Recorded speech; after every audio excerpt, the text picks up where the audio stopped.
तो आप ये जानते हैं वर्ल्ड हैप्पीनेस इंडेक्स क्या है? आइए इस पे जो है हम बात करते हैं। वर्ल्ड हैप्पीनेस इंडेक्स, विश्व खुशहाली रिपोर्ट क्या है और कौन सी संस्था जारी करती है इसको? तो संयुक्त राष्ट्र संघ के बारे में तो हम सब जानते हैं। तो इसे संयुक्त राष्ट्र संघ सतत विकास समाधान नेटवर्क के द्वारा United nation sustainable development solution network के द्वारा इसे जारी किया जाता है। माने संयुक्त राष्ट्र की ही एक ये बॉडी है, उसके द्वारा जो है खुशहाली रिपोर्ट कहिए सीधी भाषा में कि ये विश्व खुशहाली रिपोर्ट है जो जारी किया जाता है। और इसे जो है यूनाइटेड नेशन की यह बॉडी, यह नेटवर्क सॉल्यूशन बॉडी जो है 2012 से जारी कर रहा है और इसमें जो है 143 देशों की उसने विश्व खुशहाली रिपोर्ट में जगह दिया है। जबकि हम जानते हैं कि यूएन में सदस्य देशों की संख्या लगभग 200 है, लेकिन यह रिपोर्ट में 143 देशों को शामिल किया गया है। और यह रिपोर्ट जो संयुक्त राष्ट्र का यह समाधान विकास नेटवर्क जो है वह 6 आधारों पे जारी करता है। सबसे पहला है आय, इनकम। दूसरा है सामाजिक सहयोग, सोशल कोऑपरेशन। तीसरा है स्वतंत्रता, फ्रीडम, लिबर्टी। चौथा है उदारता, कि सोसाइटी कितनी लिबरल है, सोसाइटी के अंदर एटमॉस्फेयर क्या है, लोग उदारता के साथ एक दूसरे के साथ समाज में देश में व्यवहार करते कि नहीं। पांचवा है भ्रष्टाचार की अनुपस्थिति है या नहीं, भ्रष्टाचार कितना है समाज में, देश में। और छठा है स्वस्थ जीवन की प्रत्याशा। इन 6 आधारों पे ये रिपोर्ट जारी होता है, खुशहाली रिपोर्ट। इनमें देखिए कि पिछले 7 वर्षों से फिनलैंड टॉप पे है। इस बार भी फिनलैंड ने जो है दुनिया में नंबर 1 रैंक लिया है विश्व खुशहाली रिपोर्ट में। तो यह कह देना कि जो देश, हम कह देते हैं कि जो पश्चिमी सभ्यता है वहाँ लोग खुशहाल हो ही नहीं सकते, खुशहाली तो सब भारत में है। हमारी रैंकिंग जो है ना विश्व खुशहाली रिपोर्ट में इस बार 2024 में 126 आया है। माने कितने दुख का विषय है कि नेपाल जैसा देश जो 93 रैंक के साथ हमसे बेहतर है, इसमें चीन 60 रैंक के साथ हमसे बेहतर है, म्यांमार भी हमसे बेहतर है 118 रैंक के साथ, जिस म्यांमार में हम देख रहे हैं कि अभी उसके एक हिस्से पे एक प्राइवेट आर्मी ने कब्जा कर लिया है।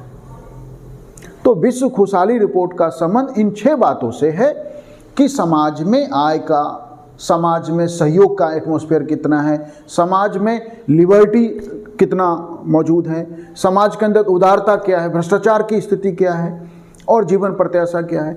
फिनलैंड की यदि आप जो है एवरेज लाइफ एक्सपेक्टेंसी देखें तो 82 ईयर है फिनलैंड का, जो लाइफ एक्सपेक्टेंसी है वो 82 ईयर है। और एक और आश्चर्य की बात आपको लगेगा कि जो दुनिया का सबसे शक्तिशाली देश अमेरिका है, वो इस विश्व खुशहाली रिपोर्ट में 2023 में उसका 15 रैंक था। इस बार 8 अंकों की गिरावट के साथ पहले 20 देशों की लिस्ट से अमेरिका बाहर हो गया है। माने आज अमेरिका विश्व खुशहाली रिपोर्ट में दुनिया के पहले 20 देशों में नहीं, अब उसका रैंक 23 है।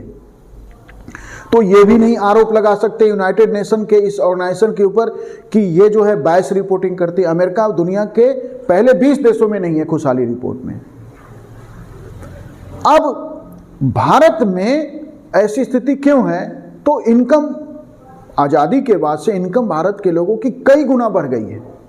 आज हमारी इकोनॉमी लगभग 4 ट्रिलियन की है, लेकिन मैंने एक पिछले वीडियो में आपको ये बताया था कि भारत में पर कैपिटा इनकम तो बढ़ा, लेकिन पर कैपिटा इनकम जो बात करते हैं तो वो एवरेज इनकम है।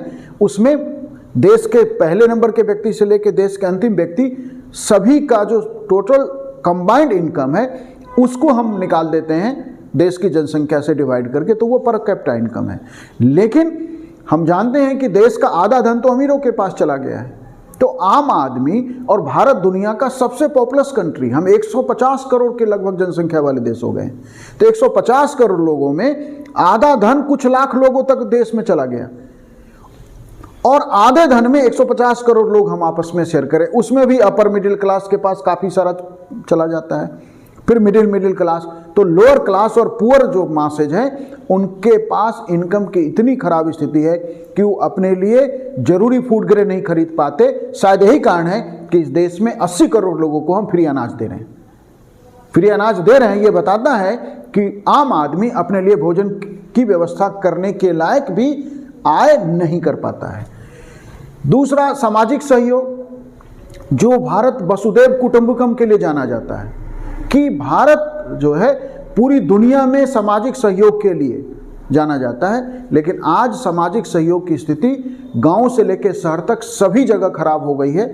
और सोशल कोऑपरेशन भारत में कितना मौजूद है ये तो कोरोना ने स्पष्ट कर दिया। कोरोना टाइम में जिस तरह लोगों ने एक दूसरे से दूरी बनाई, जिस तरह लोगों ने भूल गए कि उनका एक परिवार है, उनका एक समाज है, उनका एक मित्र मंडली है, सब कुछ भूल के हर व्यक्ति सिर्फ सेल्फ के लिए सोच रहा था। तो ये स्पष्ट है कि सामाजिक सहयोग की स्थिति भारत में क्या है, इसको बहुत एक्सप्लेन करने की जरूरत नहीं। आप कोरोना काल के घटनाक्रम को याद कर लीजिए, आपको चीज़ें सारी क्लियर हो जाएगी। स्वतंत्रता, संविधान आर्टिकल 19, 20, 21 में स्वतंत्रता की बात कर रहा है। इवन स्वतंत्रता ही नहीं, राइट टू प्राइवेसी भी फंडामेंटल राइट है। लेकिन आप जाने कि स्वतंत्रता की रक्षा करने के लिए सबसे पहली जरूरत होती है कि वह व्यक्ति अपनी आर्थिक ज़रूरतें पूरी कर सकता कि नहीं। यदि कोई आदमी गरीब है, अपनी आर्थिक ज़रूरतें पूरी नहीं कर सकता, तो क्या वह व्यक्ति अपनी स्वतंत्रता की रक्षा कर सकता है? उसे कंप्रोमाइज करना पड़ेगा। उदारता की स्थिति तो आज इस स्थिति पे पहुंच गई है कि हर आदमी जो है अपने पड़ोस के लोगों को नहीं जानता, ना जानता है ना जानना चाह रहा है। हम पता नहीं ग्लोबलाइजेशन के किस दौर में पहुंच गए हैं जहां जो देश ये कहता है अतिथि देवो भव का देश जो है, वहां उदारता की इतनी खराब स्थिति है। भ्रष्टाचार में तो हम दुनिया में किसी से मुकाबला कर सकते हैं, कोई भी आए, कोई भी देश हमसे कंपटीशन कर ले, हम किसी से भी कमज़ोर नहीं है भ्रष्टाचार में।